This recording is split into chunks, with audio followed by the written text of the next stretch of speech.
Samozrejme, že štrnganie kľúčikmi a bolo to perfektné štrnganie.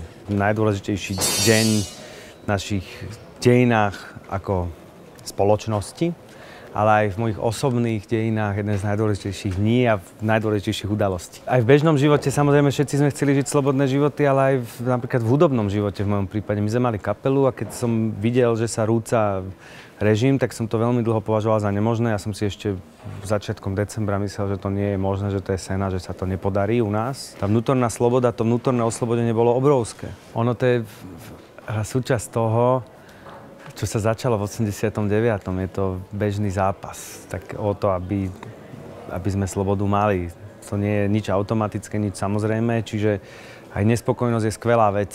Uspokojenie je koniec, nespokojnosť je skvelá vec, čiže ja som není spokojný s tým, ako sa tu žije, ako tu žijeme, ale zároveň som v porovnaní s pred rokom 89 stále toto, čo žijeme, považujem za zázrak. Napriek tomu, že tu máme katastrofálne spravovanú spoločnosť. Už len to, že napríklad toto spolu nahráme a bude to publikované verejne, tak už to je obrovský rozdiel proti tomu, ako to bolo pred rokom 89. Za to, čo sa u nás majetkovo ukradne, by sa dalo robiť festivalov veľa, ale ja sa priznám, že mňa oveľa viac ako táto materiálová korupcia alebo tieto stratené peniaze mrzí mentálna korupcia.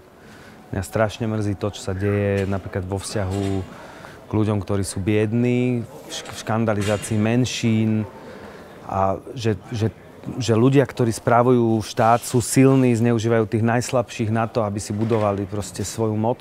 To je podľa mňa katastrofálna korupcia. To je oveľa nebezpečnejšia vec ako to, že niekto niečo ukradne materiálne. A ja si myslím, že to, ako sa správa súčasná moc k našim občanom a ako sa správa samozrejme k ostatným ľuďom zo sveta, tak to je korupcia, ktorá kradne dušu ľuďom. A to je oveľa horšie ako to, že niekto ukradne nejaké peniaze.